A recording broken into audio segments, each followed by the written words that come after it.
Whether you're studying astrology professionally or just for your own personal enjoyment, there is a moment of pressure that comes up when someone shows you their chart and asks you the question of, okay, so what does this mean? Or tell me about me. There's a moment of pressure to, frankly, impress them. So in this video, I want to break down my 5 years of astrology experience and how I've cultivated a 5-minute strategy that makes it so that I can read someone's chart deeply in a way that makes them just absolutely floored. And I'm not exaggerating. I've had people's jaw drop with this strategy, and it'll only take me 10 minutes to break it down for you.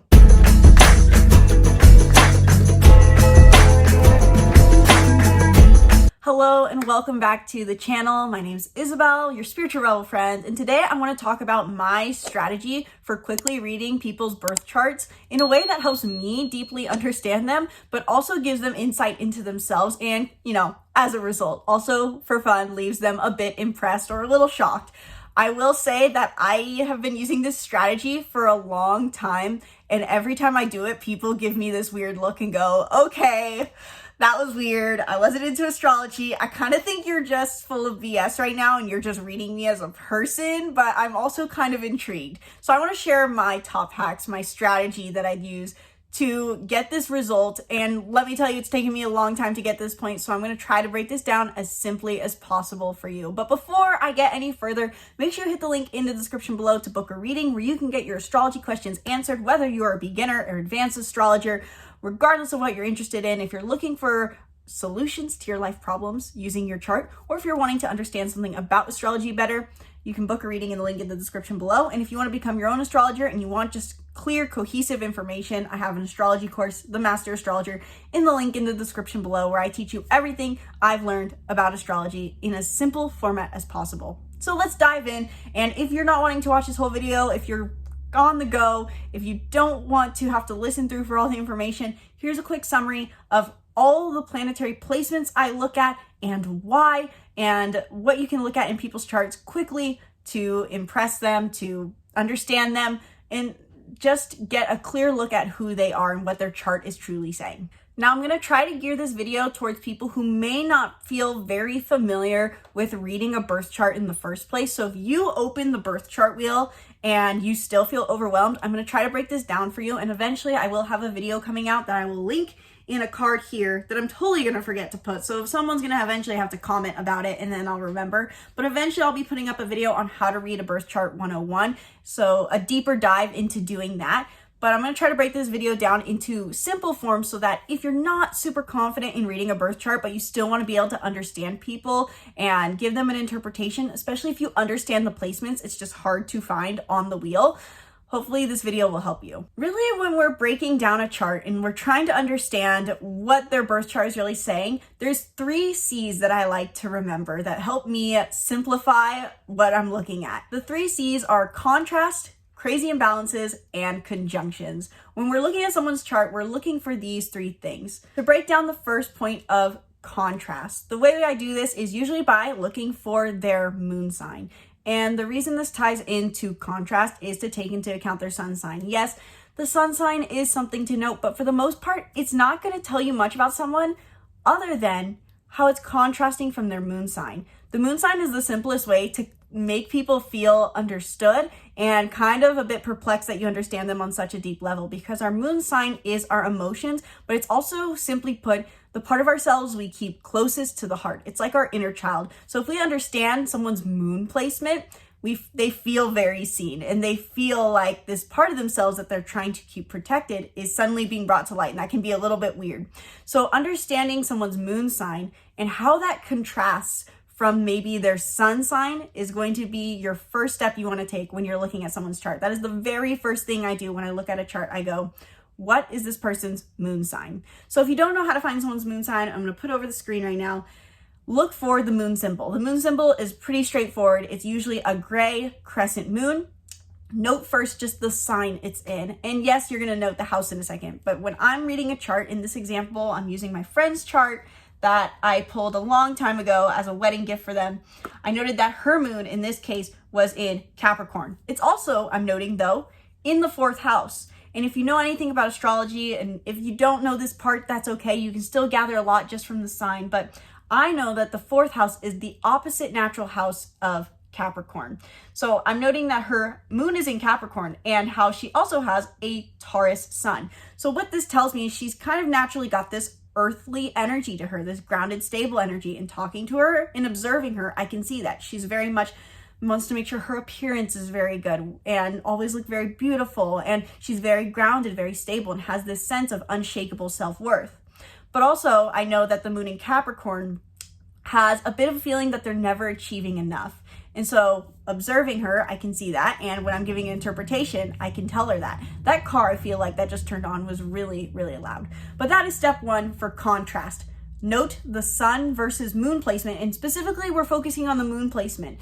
But by noting where the sun is, you can tell the difference. For example, if someone maybe in this case had a moon in Capricorn, but then had a sun in Aries, it's going to say that they may appear flamboyant and bold, but their deep-rooted nature is very disciplined. So understanding the contrasting difference will be very helpful. So step one, note the moon sign. And of course, with that, if you know the houses, note the house it's in. So in this example for my friend, her moon is in her 4th house. So she wants to excel in her home life. She's going to be a homebody, but a driven homebody. Step number 2, the second C, crazy energetic imbalances. The quickest way to tell someone's chart and read it is to notice if there's any drastic energy focuses. So in this example for my friend here, she has so many planets in Gemini. And so even though her sun and moon are going to be in Taurus and in Capricorn, having a lot of Gemini energy tells me that she's going to have a strong Gemini energy in her life. She's going to be scattered, imbalanced, maybe anxious,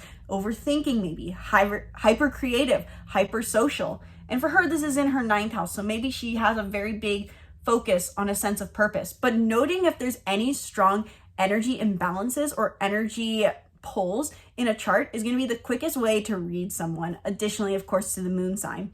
So noting if there's any, when you're observing the chart, if you're just looking at the whole wheel, note, is there any strong energy somewhere? Because that's going to be a strong personality trait. So if someone has a lot of planets, regardless of the planets, in Capricorn, they're going to be very Capricorn centric. If it's in Aries, they're going to be very Aries centric. This is the easiest way to start reading a chart, honestly, because when we start to zoom in and focus on, okay, where's the moon? Where's Mercury? Where's Mars? Sometimes it feels like we're saying, you're this, but you're this, you're this, but you're this. And people start to go, okay, you're just saying I'm a little bit of everything. Whereas if we notice where the energy is strongest in the chart, we can point out the key traits that they're going to most likely be consciously aware of or feel like are very strong in their life. So for example, with my friend's chart, to overlap this knowledge, I go, so you're probably someone who's naturally very grounded and stable as a Taurus.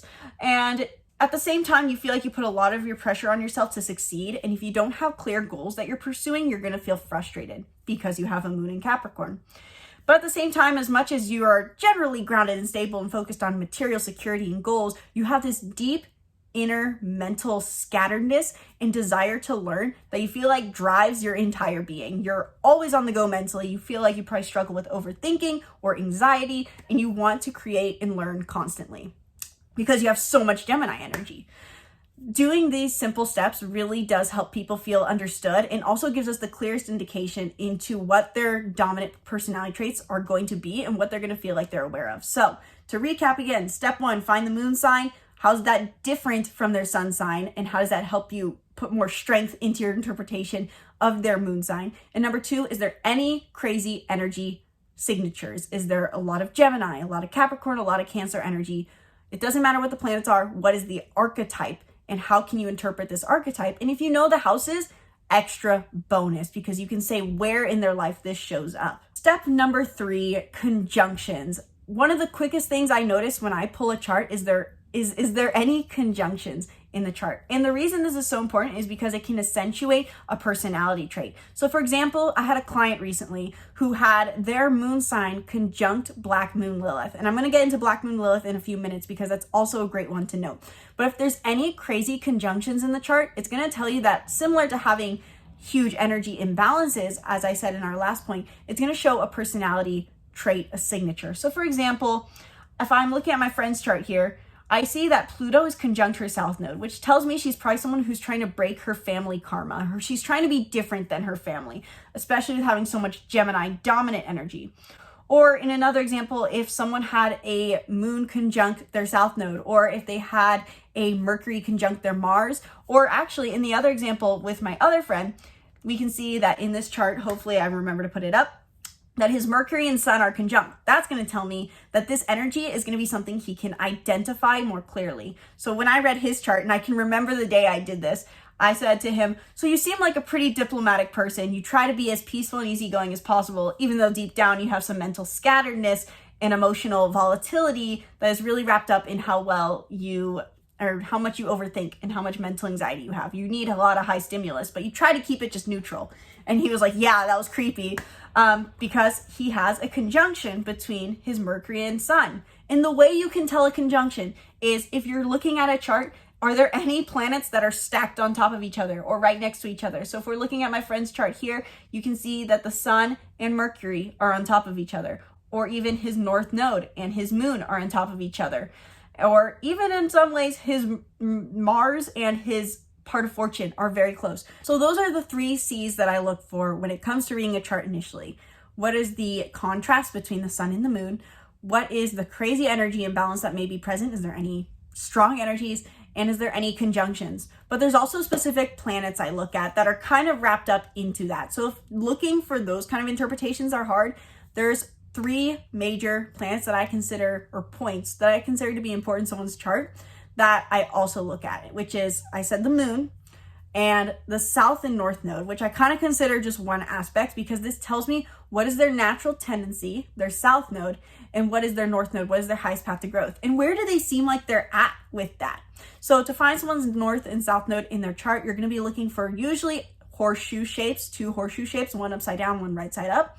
The one that looks like a rainbow, so to say, I consider it, or an arch, is the North Node, and opposing that will always be the South Node. Noting the sign it's in will tell me what is this person's natural talent, what is it they habitually go towards, and what is it they're trying to overcome. And I try to observe these things in their personality. So for example, for both my friends whose charts I have pulled, they both have their South Node in Sagittarius. What does this tell me about them? Maybe they're a bit idealistic. Maybe they focus on big picture purpose. With the North Node in Gemini, naturally opposing, they need to focus on being more curious maybe, or more focused on practical learning. How do I see this in them? Trying to take these placements and observe how it may fit into their personality traits and also explain it to them is huge here. And so just being able to describe, saying you're naturally talented at blank, or you tend to be blank as your South Node, and say you're probably growing towards this, is going to make people feel very understood and resonant, because if you can point out what they're trying to grow towards, they're going to be shocked. I've learned it's really huge. So then other than that, the North and South Node, the Moon, the last thing I look at is Black Moon Lilith, because this is similar to our moon sign, a place that feels very soft. The Black Moon Lilith is our place of shame and also our place of power. It's something that we felt rejected for. So be careful when you're noting this one, because, you know, if you say anything too harshly, people get a little bit triggered. But for example, my friend has her Black Moon Lilith in Pisces. So I could say in an interpretation, you know, all of what I've already said, you're this with the Moon in Capricorn, you're this with the Taurus, you're this with a lot of Gemini. Deep down though, you feel like you can't be soft and delicate and just loving in your day-to-day life. You want to just flow through life in harmony, but you felt like at some point you had to be more ambitious and driven and less gentle. So being able to point out the Black Moon Lilith and interpret that is going to give you really deep insights into someone and also help them get insight into themselves. In the end, with these placements, we're looking at what is this person's inner child? What is it they feel rejected for? What is their natural talent and what are they growing towards? That alone can give you a really big insight into people. But of course, I would take the 3 C's into account to understand where contrast may be. Because for example, someone may have their South Node in Aquarius, North Node in Leo, but all the energy is contrasted in Capricorn. So while they may feel Aquarius themes in their life, they're going to have strong Capricorn themes as well, which is why we're looking for the contrast. We're looking for the conjunctions.